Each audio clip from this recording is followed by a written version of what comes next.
तो फिल्म की शुरुआत रहायू से होती है जो भी सो रही थी।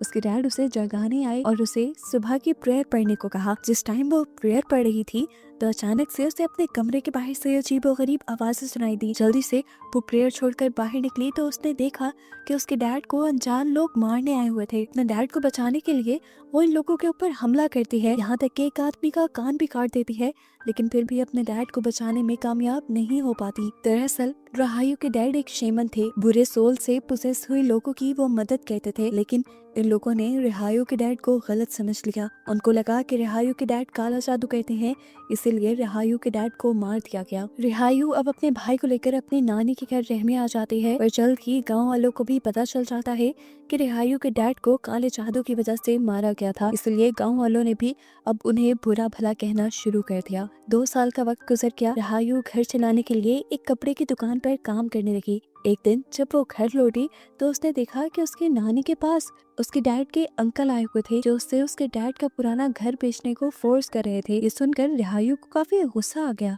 रिहायू को तो आज तक ये बात नहीं समझ आई थी कि सब उसके डैड को बुरा क्यों समझते हैं और उनकी प्रॉपर्टी को क्यों बेचना चाहते हैं। इन्हीं सवालों के जवाब लेने के लिए वो अपने डैड के टीचर के घर चली जाती है। यहाँ पर उसे अपने डैड की एक अजीब सी लाठी दिखी जो सांप की शक्ल की थी। जिसे वो टच करने लगी तो फौरन से पीछे से टीचर ने आकर उसे रोक दिया और कहा, इसे मत छूना। रिहायू ने दोबारा उस छड़ी को देखा और सीन्स फ्लैशबैक में चले गए। देखने को मिला कि रिहायू की मॉम भी सांप के काटने से मरी थी। जब सांप काटा था तो उनके जिस्म का बहुत बुरा हाल हो गया था और उनकी बहुत ही भयानक मौत हुई थी। सुरवो यानी ये टीचर रिहायू को बताते हैं कि तुम्हारा पुराना घर आज भी प्रेयर रूम के तौर पे यूज किया जा रहा है। अब प्रेयर रूम का सीन दिखाया जाता है जहाँ पर एक आदमी नमाज पढ़ रहा था। बार बार कोई उसके कंधे पे हाथ रखता है। 1 मर्तबा 2 मर्तबा तो उसने इग्नोर किया, तीसरी मर्तबा उसे डर लग गया। नमाज उसने कंटिन्यू रखी और एकदम से यहाँ की लाइट चली गई और दिखाया गया कि अब इस आदमी के पीछे मरे हुए लोगों की सोल नमाज पढ़ रही थी। आदमी को जब इन लोगों की आवाज सुनी तो वो बहुत ज्यादा डर गया और उसने नमाज तोड़कर पीछे मुड़कर देखा तो वहाँ कोई भी नहीं था। लेकिन वो इस वाकये से डर गया था, इसलिए वो यहाँ से भागने की कोशिश करता है, जहाँ बाहर उसे रहायू घबराया हुआ देख लेती है। रहायू असल में अपने पुराने घर को देखने के लिए आई थी। अब क्योंकि ये एक प्रेयर की जगह बन गई थी तो उसने प्रेयर पढ़ने का फैसला किया। उसके साथ भी यहाँ पर अजीबोगरीब काम होते हैं। एकदम से प्रेयर पढ़ते हुए लाइट चली जाती है और उसके इर्द गिर्द मरी हुई औरतों की सोल इकट्ठी होकर उसे देखकर चिल्लाने लग जाती हैं। रहायू चीखते हुए यहाँ से जब बाहर जाने की कोशिश कर रही थी तो वो एक पर्दे में फंस गई और सीन्स यहीं से एक और मर्तबा फ्लैशबैक में चले गए। ये उस टाइम की बात है जब उसके डैड जिंदा थे और पोजेस हुए लोगों की बॉडी से इवल एनर्जीज को निकालने का काम करते थे। रहायू ने देखा था कि किस तरह उसके डैड ने इस आदमी की सारी इवल एनर्जी को अपने अंदर संभाल लिया और फिर उनके मुंह से एक सांप निकला जो उस पोजेस हुए आदमी के अंदर चला गया। उस सांप ने मुंह के अंदर जाकर एक और सांप को बाहर निकाला और फिर उस सांप को मार डाला। अब वो वाला सांप जो उसके डैड की बॉडी से निकला था वो आकर रहायू को डसने ही वाला था, लेकिन तभी उसके डैड ने उस सांप को पकड़कर एक छड़ी में बदल दिया। यानी वो छड़ी जो हमने देखी थी वो असल में एक ताकतवर सांप था। उसके अंदर कुछ जादुई पावर्स हो सकती थी। सीन्स अब प्रेजेंट में आते हैं और दिखाया जाता है कि रिहायू डर कर वहाँ प्रेयर रूम से भाग निकली है। सुबह होने पर सब कुछ रूटीन पे रहा। रिहायू काम करने के लिए अपनी शॉप पे चली गई। आज उसकी शॉप पर कस्टमर भी ज्यादा आए। ये देखकर उसकी साथ वाली शॉपकीपर उसे जेलस होकर उसे बुरा भला कहने लगी और उसकी कड़वी बातों से रिहायू को गुस्सा आ गया। उसकी आंखें बिल्कुल सफेद पड़ गईं और वो किसी बिल्ली की तरह उसे मारने के लिए झपटी। लड़ाई काफी इंटेंस हो गई थी। उनकी साथ वाला दुकानदार और यहाँ के लोग इन दोनों की लड़ाई छुड़वाते हैं और सभी लोग रहायू की सफेद आंखें देखकर डर जाते हैं। अब रहायू का दोस्त लड़का इन सबको कहता है कि रात रहायू अपने घर गई थी। वहाँ पर उसके डैड कुछ इवल सोल्स को बंद करके रखते थे। शायद उन्हीं में से किसी एक ने रहायू को पोजेस कर लिया होगा। खैर इन सारी चीजों से रिहायू बहुत ज्यादा डर चुकी थी, इसलिए वो घर वापस आ गई। घर आकर उसने अपनी नानी से अपने डैड के काम के बारे में पूछा तो उसकी नानी ने भी यही बताया कि उसके डैड इवल सोल से मदद लेते थे और अपना काम करने के बाद उन सबको एक कमरे में बंद कर दिया करते थे। इसीलिए वो रूम अब बुरी आत्माओं का घर बन गया है। वो रिहायू को भी आइंदा वहाँ जाने से मना करती है, लेकिन रिहायू तो दोबारा से जैसे पोसेस हो गई थी। पता नहीं कैसे वो दोबारा उसी रूम के बाहर पहुँच जाती है। यहाँ आकर वो देखती है कि एक और आदमी यहाँ पर प्रेयर पढ़ने आया है, लेकिन यहाँ पर उसे प्रेयर पढ़ते हुए बहुत ज्यादा तकलीफ हो रही थी। रहायू ने जब ये नोटिस किया तो अगले ही पल उसे देखने को मिला कि प्रेयर पढ़ने वाले आदमी के पीछे जिन का एक बच्चा लटका हुआ है, इसीलिए उसे इतनी मुश्किल हो रही थी। अब खुद भी वो प्रेयर पढ़ने के लिए आ गई। जब वो प्रेयर पढ़ रही थी तो उसे अपने इर्द गिर्द बहुत सारी सोल्स के पाँव दिखे। वो बुरी तरह डर गई और उसने प्रेयर्स पढ़ना शुरू कर दी, और उसके प्रेयर पढ़ने से जैसे किसी सोल को तकलीफ हुई हो, वो सर पकड़कर रिहायू के सामने बैठ गई। उसे देखकर रिहायू डरकर पीछे की तरफ गिर जाती है, जहाँ पर बहुत सारी और सोल्स पहले से ही लेटी हुई थी और उसे अब पकड़ने की कोशिश कर रही थी। और इसी के साथ उसे दोबारा से पास्ट के विजन्स आने लगते हैं। पास्ट में उसके डैड अपने पास मौजूद सोल्स के जरिए एक आदमी के ऊपर रिचुअल कर रहे थे, उसे पोजेशन से निकाल रहे थे, और उस टाइम पर वहाँ पर रिहायू आ गई। रिचुअल टूट गया और उन सारी की सारी सोल्स ने रिहायू को पोजेस कर लिया। और यहाँ एक ट्विस्ट ये रिवील होता है कि रिहायू अभी नहीं बल्कि बचपन से ही उन इवल सोल्स से पोजेस थी। खैर वो अब दोबारा प्रेयर रूम में थी और वो भागकर प्रेयर रूम से अपने घर वापस आ जाती है। यानी सीन्स दोबारा प्रेजेंट में आ चुके हैं, जहाँ अपनी नानी के पास आते ही उसने देखा कि सुबह उसने जिस लड़की को मारा था उसकी मॉम आकर उसे डांट रही थी।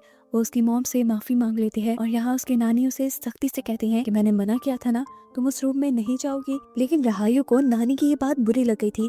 वो अब अपनी नानी से झगड़ा करके दोबारा प्रेयर रूम में जाकर नमाज पढ़ने लग जाती है, जहाँ पर इस मर्तबा उसे एक नया वियन नजर आता है। वो देखती है कि छोटी रिहायू को किसी सोल ने पोजेस कर लिया था और छोटी रिहायू उस सोल की गोद में सो रही थी। इस मर्तबा भी डरकर वो जब इस रूम से भागने की कोशिश करती है तो वो इस रूम से बाहर निकलने के बजाय सोल्स की दुनिया में पहुंच जाती है, जहाँ पर सारी सोल्स एकदम से उसके ऊपर हमला करने वाली थी, लेकिन उससे पहले ही किसी ने उसका हाथ खींचकर उसे बचा लिया। उसे जब होश आया तो वो अपने डैड के टीचर के घर पे थी और उसके साथ उसका दोस्त था। यहाँ पर सुरवो यानी उसके डैड के टीचर उसे बताते हैं कि बचपन में ही तुम्हें इन इवल सोल्स ने पोजेस कर लिया था और तुम्हारा एक्सोर्सिज्म करने के लिए यहाँ सिंतोत यानी तुम्हारे डैड के अंकल आए थे, लेकिन वो तुम्हारा एक्सोर्सिज्म ठीक से नहीं कर पाए और जब तुम घर वापस लौटी तो तुमने खुद ही इन सारी सोल्स को बुला लिया। इसी वजह से उस दिन से लेकर अब तक रिहायू पूरी तरह से उन सोल्स के कब्जे में थी। सुरवो से बताते हैं कि तुम्हें अभी भी ठीक करने के लिए एक्सोर्सिज्म करने की जरूरत है। दिन गुजरते रहते हैं और रिहायू की हालत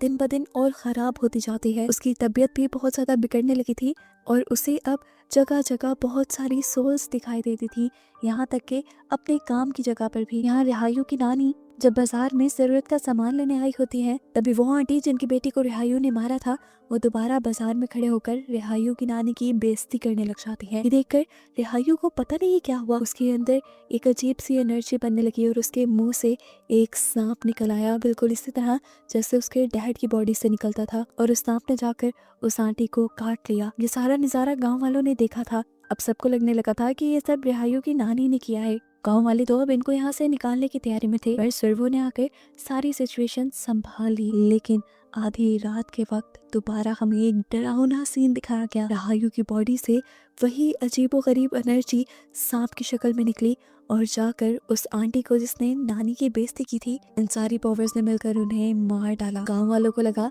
कि ये भी नानी ने ही किया होगा, इसीलिए गांव वाले तो उसे सजा देने के लिए आ गए थे। तब भी सुरवो ने आकर सिचुएशन संभाली और कहा कि अगर इस सब के पीछे नानी ही जिम्मेदार है तो हम अपना सच वाला रिचुअल करवा के देख लेते हैं। इस रिचुअल के अंदर एक जिंदा इंसान को मुर्दे की तरह कफन पहनाकर लिटा दिया जाता है और उससे उसके गुनाह कन्फेस करवाए जाते हैं। अगर उसने वो गुनाह किए हों तो वो बंदा वहीं पर मर जाता है और अगर ना किए हों तो वो जिंदा रहता है। नानी इस टाइम ये रिचुअल करने को भी मान गई थी क्योंकि उसने ये सब किया ही नहीं था। अगली रात दिखाया जाता है कि रिहायू की नानी का वो रिचुअल भी शुरू कर दिया गया था और रिहायू रिचुअल देखने के बजाय उसी प्रेयर रूम में प्रेयर पढ़ने के लिए चली गई। यहाँ पर बहुत सारी सोल्स ने उसे डराना शुरू कर दिया, लेकिन आज के दिन वो डरी नहीं, उल्टा उसने ही सोल्स को चीख कर डरा दिया क्योंकि वो भी बहुत ताकतवर बन गई थी। इसी टाइम पर उसके अंदर से एक एनर्जी रिलीज हुई और यहाँ हमने नानी को देखा कि वो भी एक अलग ही सोल्स की दुनिया में चली गई, जहाँ जाकर वो बहुत ज्यादा डर गई। एक कमरे से दूसरे में, दूसरे से तीसरे में गई तो उन्होंने एक कमरे में रिहायू को सोल्स के दरमियान बैठे हुए देखा। ये देखकर वो डर से जोर से चिल्ला देती हैं और यहाँ रियल दुनिया में उन्हें होश आ जाता है। उनको जिंदा देखकर ये सब लोग जान गए थे कि वहाँ उस आंटी के जो मर्डर हुआ था उसके पीछे नानी का हाथ नहीं था। अब अपनी बेगुनाही साबित करने के बावजूद भी नानी बहुत ज्यादा डर चुकी थी। उसने गांव छोड़ने का फैसला कर दिया था जाने से पहले वो राहियो को बताती है कि प्रॉपर्टी मैं तुम्हारे डैड के अंकल संतोष के हवाले करके जा रही हूँ। संतोष का नाम सुनते ही दोबारा राहियो को इतना ज्यादा गुस्सा आ गया कि उसकी आंखें काली पड़ गईं। उसे किसी ने पोसेस कर लिया और उसने नानी को बताया कि मेरे डैड की मौत के पीछे कोई और नहीं बल्कि संतोष ही था। जिस आदमी ने मेरे डैड को मारने की कोशिश की थी उसे मैंने ही काटा था और अपने डैड के मरने के बाद मैंने उस आदमी को संतोष के साथ देखा था और गांव वालों को भी अंकल ने ही जमा किया था ताकि हमें हमारे घर से निकलना पड़े। वो अजीब सी आवाज में कहती है, संतोष ने ही हमारे डैड को मरवाया है। ये आवाज इतनी भयानक थी कि नानी को अपने कान बंद करने पड़ी और ये सारी बात कहने के बाद राहियो बेहोश हो गई। राहियो को अब शाम में होश आया था। वो काम पे भी नहीं गई थी। होश में आते ही जब वो काम पे गई तो उसे बताया गया कि उसके लेट आने की वजह से उसे काम से निकाल दिया गया था।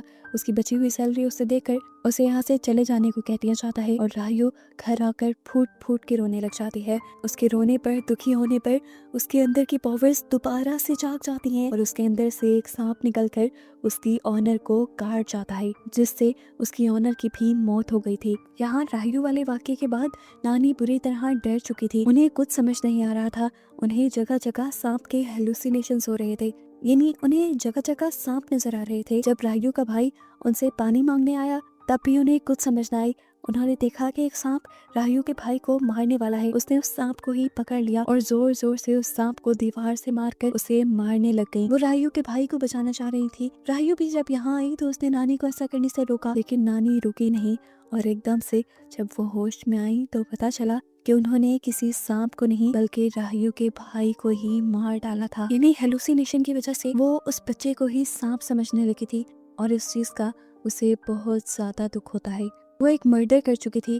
पहले एक मर्डर के इल्जाम में फंसी थी और अब तो उसने सच में मर्डर कर दिया था। उसकी दिमागी हालत भी ठीक नहीं रही थी, इसीलिए वो सुसाइड कर लेती है। नानी को मरा हुआ देखकर सदमे से अब राहियो बेहोश हो गई थी। उसे जब होश आया तो वो अपने डैड के अंकल संतोष की कार में थी जो उसे लेकर अपने घर जा रहे थे। ये देखने के बाद वो दोबारा बेहोश हो गई। दूसरी मर्तबा उसे होश आया संतोष के घर पर, जहाँ संतोष की वाइफ ने उसे देखा और प्यार से उसे समझाया कि बेटा तुम जो सोच रही हो वो बिल्कुल गलत है। संतोष वैसे नहीं है जैसा तुम सोच रही हो। उसे तुम्हारे डैड की प्रॉपर्टी नहीं चाहिए। उसके पास तो खुद बहुत पैसा है। उसने अपने पैसों से एक इनकांटेशन स्कूल बनाया है जहाँ पर बच्चों को एक्सॉर्सिज्म सिखाया जाता है। वो राहियो को ये भी समझाते हैं कि यहाँ पे जो कुछ भी हुआ, तुम्हारे डैड की मौत, नानी की मौत, इसका जिम्मेदार तुम खुद को ना समझो। तुम्हारे से ये बुरी आत्माओं ने करवाया है। फिर रात हो जाती है और संतोष की वाइफ अपने रूम में सोने चली जाती है। रात में उन्हें राहियो का भाई ख्वाब में दिखाया जाता है, जिसने उसे बताया कि राहियो उस प्रेयर रूम से कनेक्टेड है और अगर उसकी जान बचानी है तो उसका एक्सॉर्सिज्म करना जरूरी है और उसके एक्सॉर्सिज्म के लिए वो सांप वाली छड़ी जरूरी है जो उसके डैड के पावर से बनी है। सुबह होने पर वो ये सारी बात संतोष को बता देती है और संतोष वो छड़ी लेने के लिए उस प्रेयर रूम में चला जाता है। इस रूम में उस छड़ी को ढूंढते हुए उन्हें अजीब काले जादू की चीजें मिल जाती हैं, जिस पर कुछ इनकांटेशन पढ़ने पर संतोष को पता चल जाता है कि ये सारा का सारा किया धरा सुरवो का है, राहियो के डैड के टीचर का। असल में राहियो के डैड को मरवाने के पीछे सुरवो ने ही काला जादू किया। ये जानकर अब संतोष उससे पूछता है, आखिर तुमने ऐसा क्यों किया? ये सुनकर सुरवो ने बताया, जब से राहियो के डैड सिमरी लोगों की मदद करने लगे थे, लोगों ने मेरे पास आना बंद कर दिया था। लोग इनकांटेशन के लिए फिर सिमरी के पास ही जाते थे। इससे उसकी दौलत बढ़ती गई और मेरी घटती गई। मेरा नाम कम होने लगा और सिमरी का बोलबाला ज्यादा हो गया। बात मैं बर्दाश्त नहीं कर सका, इसलिए मैंने उसे मारने का प्लान बना लिया। असल में संतोष सिमरी के अंकल नहीं बल्कि सुरवो, सिमरी के टीचर, उसकी जायदाद को हड़प करना चाहते थे। इसलिए राहियो भी जब वापस गांव आई और आकर वो सुरवो से मिली तो सुरवो ने जानबूझकर ही उसे प्रेयर रूम में वापस भेजा था ताकि वो दोबारा से उन पावर्स से पोजेस हो जाए जिनसे पहले बचपन में संतोष ने उसकी जान छुड़ा दी थी। सारी सच्चाई जानने के बाद संतोष छड़ी लेकर वापस राहियो के पास आ जाता है उसका एक्सॉर्सिज्म करने के लिए। राहियो को एक रूम में लेकर आया गया था जहाँ पे बहुत सारे आदमी थे और इन्हीं आदमियों में एक आदमी वो भी था जिसने राहियो के डैड का कत्ल किया था।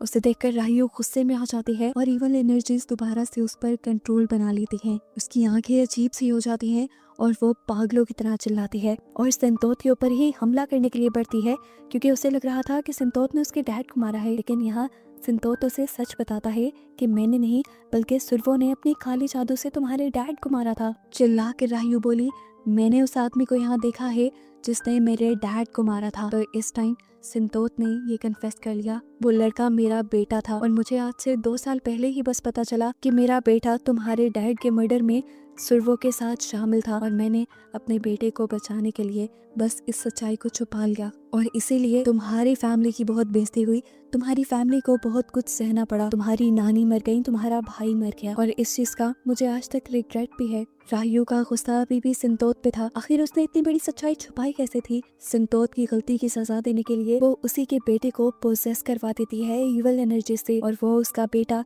फिर पोसेस होकर उसी को मार देता है। अजीबोगरीब आवाजें सुनकर संतोष की वाइफ इस रूम में आ जाती है और देखती है कि संतोष तो पहले ही मर चुका है और उसे मारा उसके अपने बेटे ने था। वो सबसे पहले अपने बेटे को एक्सोर्सिज्म करके होश में लेकर आते हैं और जब उनका बेटा देखता है कि उसने अपने डैड को ही मार दिया तो वो टूट सा जाता है। इस गुनाह के पछतावे ने उसका दिमाग जकड़ लिया था और इसी वजह से वो सुसाइड कर लेता है, अपनी ही जान ले लेता है। सिचुएशन हाथ से निकलती जा रही थी। संतोष की वाइफ को पता चल गया था कि सिचुएशन को कंट्रोल करने के लिए राहियो का एक्सोर्सिज्म करना जरूरी है। वो अपने सारे दुख भुलाकर अपने बेटे अपने हस्बैंड की मौत को साइड पे रखकर राहियो का एक्सोर्सिज्म शुरू कर देती है और फिर उसके अंदर से सारी इविल एनर्जीज को बाहर निकाल देती है। इविल एनर्जीज के उसके बॉडी से निकलते ही राहियो बिल्कुल नॉर्मल हो जाती है और अगले दिन हमें संतोष और उसके बेटे का फ्यूनरल दिखाया जाता है। राहियो को बहुत ज्यादा दुख हो रहा था, लेकिन इस मर्तबा भी संतोष की वाइफ जो कि एक बहुत अच्छी लेडी थी, उसने बहुत ही प्यार से रायू को समझाया कि इस सब की जिम्मेदार तुम नहीं हो, तुम अपने आप को इस सब के लिए बुरा मत समझो, ये सब इवल एनर्जीज की वजह से हुआ था जिन्हें एक्सोर्सिज्म करके मैंने तुम्हारी बॉडी से निकाल दिया है और अब तुम बिल्कुल नॉर्मल हो। संतोष की वाइफ ने उसे ये भी बताया कि तुम्हें जिस इवल एनर्जी ने पोसेस किया हुआ था, जिस जिन ने पोसेस किया हुआ था, उसका नाम कंसाब था, जो बहुत ही ताकतवर जिन है। उस जिन का कुछ लिंक, कुछ एनर्जी उस छड़ी के अंदर भी थी जिससे राहियो का एक्सोर्सिज्म किया गया था। इसीलिए संतोष की वाइफ उस छड़ी को भी डिस्ट्रॉय करवा देती है, जिससे आज के बाद राहियो का ऐसी किसी भी एनर्जी से कोई भी कनेक्शन ना बने। और बस यही सब दिखाते हुए ये कहानी यहाँ खत्म हो जाती है।